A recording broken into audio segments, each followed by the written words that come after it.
One of the things that helped me to understand anxiety so much is because, first of all, I did psychology in uni, and also my research, the two books that steered me towards anxiety recovery, Paul David's book and Claire Wick's book. This made me understand, especially the fact that I had experienced anxiety.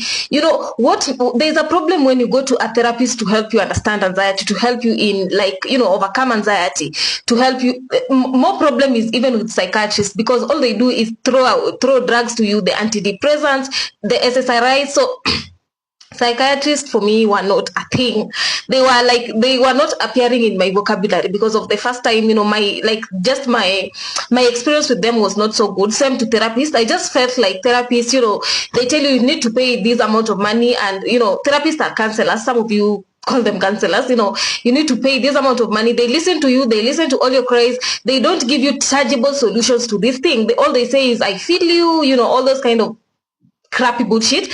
And our time is over, when are we meeting again? So therapist, it was like a venting session. I have to go to therapy and say all I have in my heart, but they don't give me a tangible solution on how to overcome the heart palpitation, how to overcome the shakiness, the restlessness, the DPD, the panic attacks, the intrusive thoughts. Like, there is no solution. They are not, like, there is no clear solution, there is no clear roadmap on how to get me from point A to point B. So personally, my experience with therapy never helped me.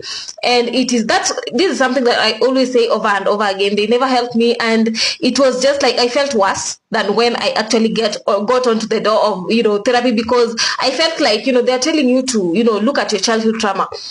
Someone like me, of course, there are some of you who they struggle with childhood and all that stuff, but most of the time they told you childhood trauma, not knowing that.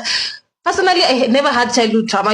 My parents were doing a good job. We used to live in a good estate. I went to good school. So, like, I never had childhood trauma. So the fact that they were assuming everyone had childhood trauma, most of us, our anxiety started from somewhere. It can be from childhood trauma. It can be something happened in your childhood that literally took a toll on how, your adulthood appeared.